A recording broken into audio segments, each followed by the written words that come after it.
Is the next AI revolution driven by software or chips?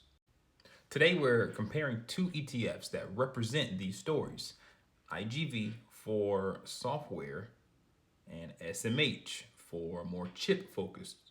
As you may know, software helps run AI, but the chips help AI compute. But which side wins?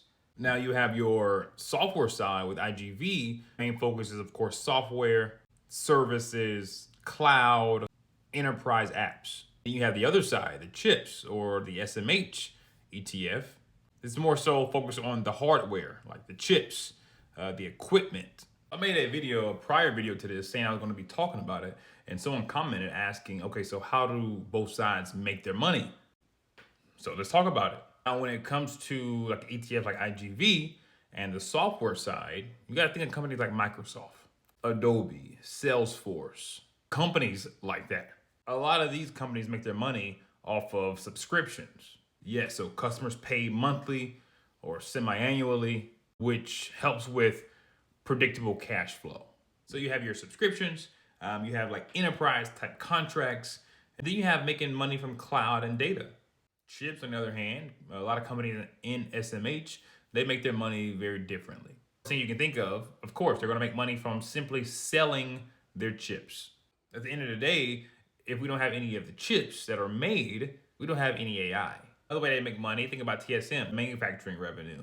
You got equipment and infrastructure. Think about companies like Lam Research and Applied Materials.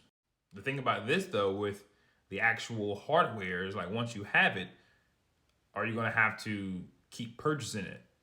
Where's that revenue going to go? Is it going to be like a one-time thing? Will there be upgrades? I don't know. I got to do more research on that part. All right, let's get into it. IGV. Looks like it's an exchange-traded fund, ETF, launched by BlackRock, which is huge. BlackRock and Vanguard, huge in the investment industry.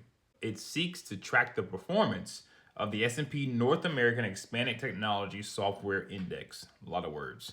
Software, which you need to know. It was formed July 10th, 2001. They have an expense ratio, meaning how much does it cost to really own this? 0.39%. It's a little high for me. If you think about, something like VOO, which is 0.03%. Now, their top holdings include Microsoft, coming in at about 9%. You got Palantir, Oracle, Salesforce, Intuit, AppLovin, Adobe, ServiceNow, Palo Alto Networks, and CrowdStrike. All very popular names that you may have heard of, household names.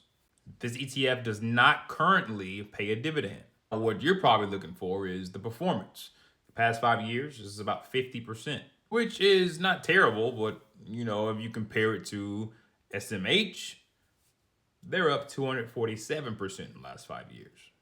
Now, remember, SMH, they are the ones that have the chips. They pretty much started the AI wave. You think about companies like NVIDIA, AMD, Broadcom. I'll dive deeper into SMH, the semiconductor ETF. First off, it's VanEck ETF Trust. This fund invests in stocks across the info technology sector, semiconductors, and semiconductor equipment. It was formed in May of 2000. The expense ratio is slightly smaller than IGV, coming in at 0.35 as opposed to 0.39. When it comes to these holdings, these top 10 holdings, NVIDIA is the number one company. It's at 20%, which is huge for an ETF to have one company being that large. Then you got Taiwan Semiconductor, Broadcom, Micron, ASML, AMD, Lam Research, ALA, Applied Materials, Texas Instruments. They also do a yearly dividend, unlike IGV. Looks like it's only about $1 or so, but still, it's giving you something for holding it. And in summary here, IGV gives you software exposure. Applications, tools, cloud.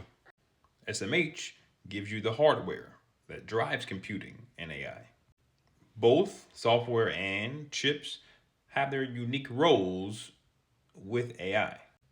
Tell me in the comments, which is your favorite? Which do you prefer? Or what do you like in 2026? Chips or software?